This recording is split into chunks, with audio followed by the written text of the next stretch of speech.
रायपुर में नक्सलवाद पर बोले सचिन पायलट, कहा हम भी चाहते हैं नक्सलवाद खत्म हो। कांग्रेस से सबसे ज्यादा झेला है नक्सलवाद का दंश। नक्सल मुद्दे पर राजनीतिक लाभ ले रही है बीजेपी। तो आपको बता दें, रायपुर में नक्सलवाद पर बोले सचिन पायलट, कहा हम भी चाहते हैं कि नक्सलवाद को खत्म हो। कांग्रेस से सबसे ज्यादा नक्सलवाद का दंश झेला है, लेकिन वहीं दूसरी तरफ उन्होंने सीधे तौर पर बीजेपी पर आरोप लगाया और कहा कि नक्सल मुद्दे पर राजनीतिक लाभ बीजेपी ले रही है।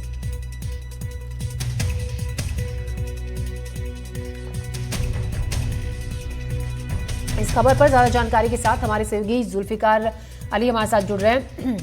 जुल्फिकार, नक्सलवाद पर बोले सचिन पायलट और खुलकर बोले, लेकिन साथ ही साथ बीजेपी पर भी उन्होंने एक तरीके से सीधे सीधे प्रहार किया, ये कहकर कि बीजेपी नक्सलवाद के मुद्दे पर राजनीतिक लाभ ले रही है।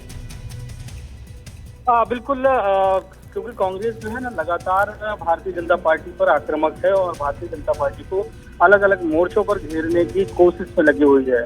सचिन पायलट का ये बयान आया तो भारतीय जनता पार्टी को सीधे तौर से घेरना है कि तो भारतीय जनता पार्टी जिस तरीके के आरोप लगाती है कांग्रेस में कि कांग्रेस जो है वो प्रो नक्सलिज्म है, नक्सलवाद के है और नक्सलियों को बढ़ावा कहीं ना कहीं कांग्रेस की सरकार में मिला, इस तरीके के बीच बीच में आरोप लगते रहते हैं। उसी का जवाब जो है सचिन पायलट ने दिया है।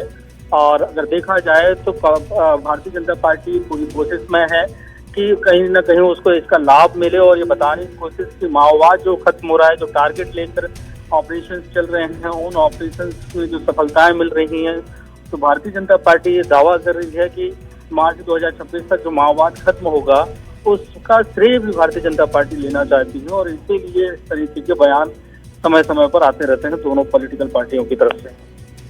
जी जुल्फिकार, आपका शुक्रिया बहुत जानकारी के लिए। तो साथ ही सचिन पायलट ने यह भी कहा इस दौरान कि सबसे ज़्यादा दंश नक्सलवाद का कांग्रेस ने ही झेला है। नक्सल मुद्दे पर खुलकर बोले सचिन पायलट और उन्होंने बीजेपी पर कहा कि नक्सल मुद्दे पर बीजेपी राजनीतिक लाभ ले रही है।